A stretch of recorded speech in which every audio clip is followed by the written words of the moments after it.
hello guys. Magandang tanghali, magandang hapon at magandang gabi sa mga dakay ng mundo. Ito na nga, palabas na ako ng aming bahay or ng aming edipisyo pala. So, eto na. Labas-labas na tayo. At basa pa ang aking buhok.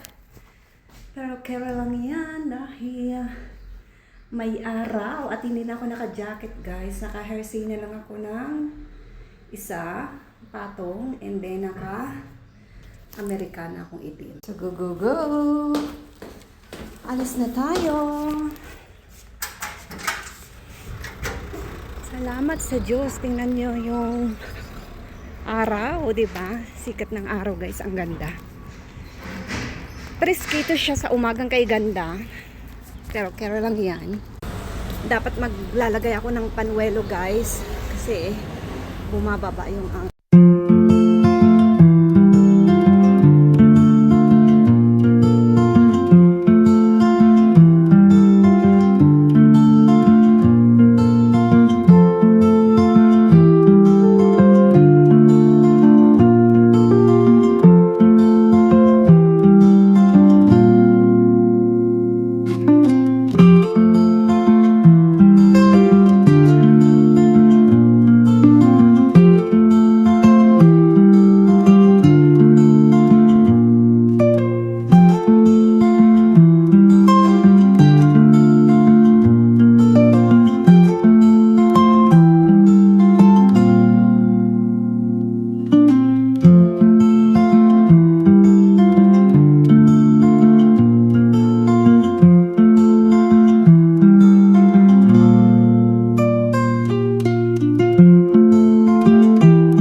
gawin nating mabuti at matyaga ang buhay, okay?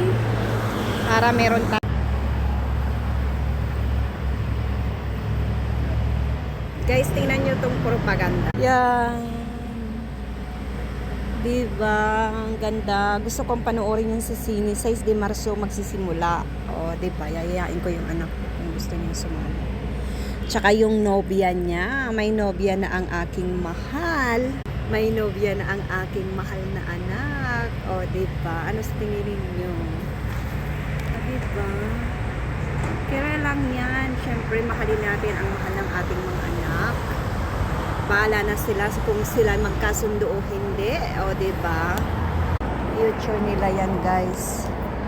Piliin nila kung sino gusto nilang mahalin. Hindi naman tayo makikisama sa kanila. Sila, yung mga anak natin, ang makikisama.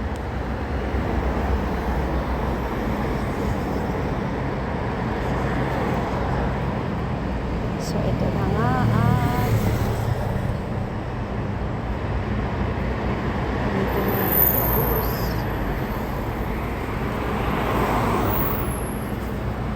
Dito na yung autobus ko, guys. Malapit na. Isang parada na lang.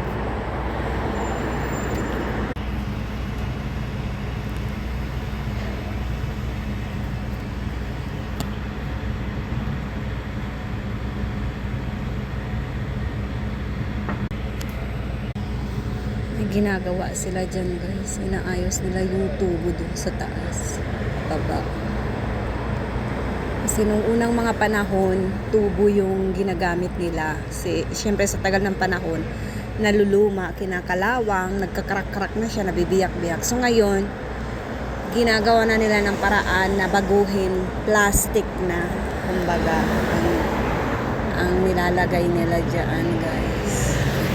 Yung parang sa kotse, yung hindi siya naluluma, hindi siya kinakalawang, at hindi siya nagkakarak-karak.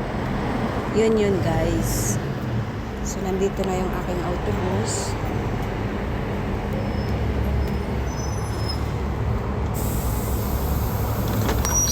Hola, buenos días.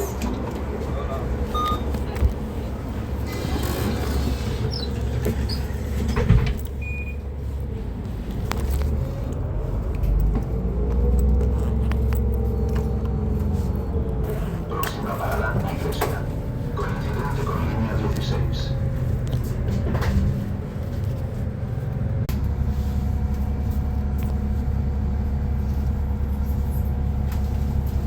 Grabe sa pala ng buhay.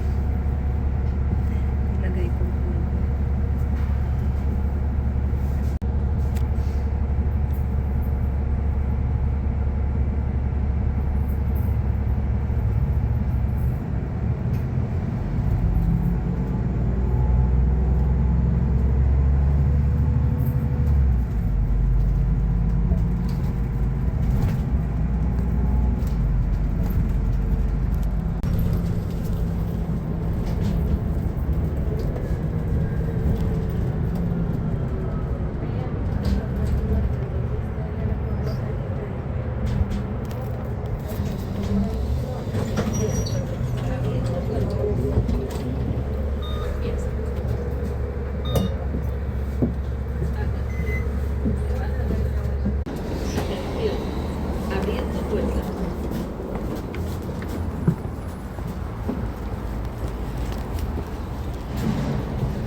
Dito na kami guys sa Monclova.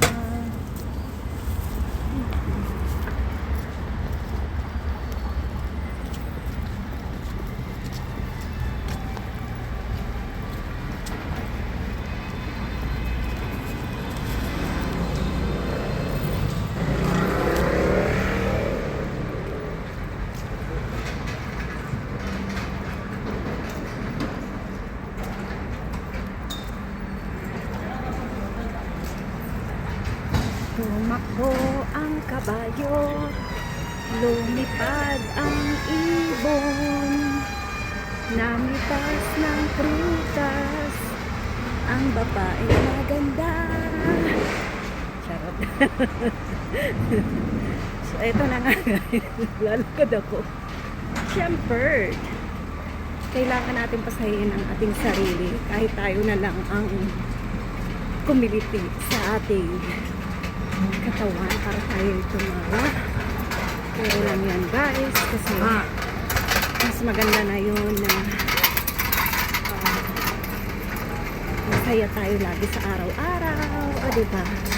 Kaya naman syempre ay kailangan natin tawag dito, maging masaya kumbaga, diba? Iwasan natin ang problema kay ganda. So, nandito yung tindahan. Hindi ako pwedeng magsuot. Ay! Pwede ako magsuot yan. Kasi, yun ang hindi ako pwedeng magsuot guys, yung ganyan. Kasi, allergy ako kapag sinuot ko yan. Yung sipit-sipit yan sa paa. So, hindi ako pwede. Mangangati ako and then, ang cute naman.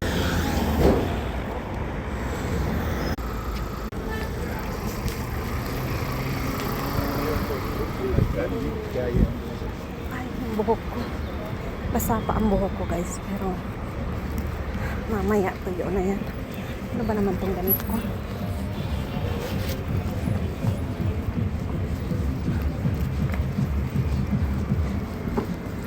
So,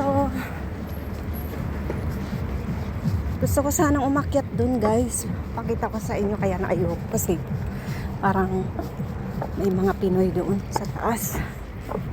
Kita nyo? No, ayun na ako.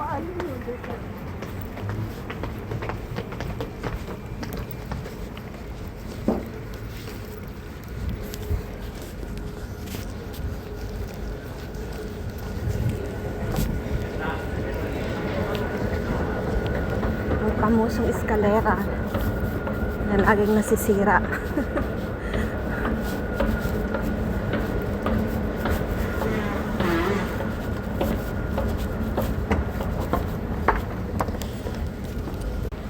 Ay, nandiyan na yung autobus ko, guys. Takbo na.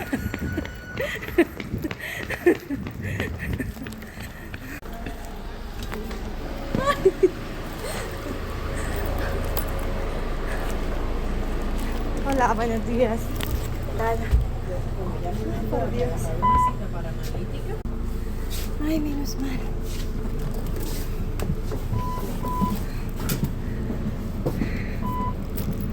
Nakahabol, guys.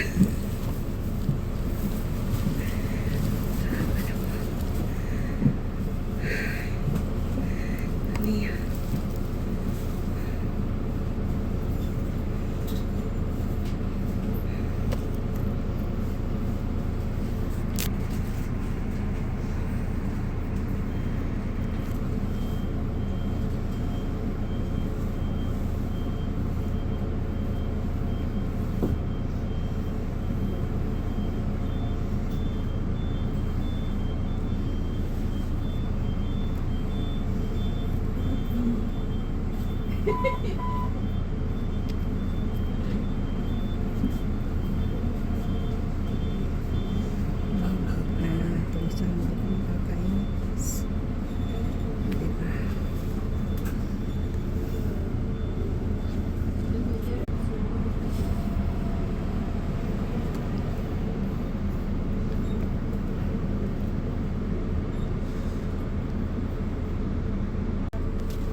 Dapat pa ganyan na.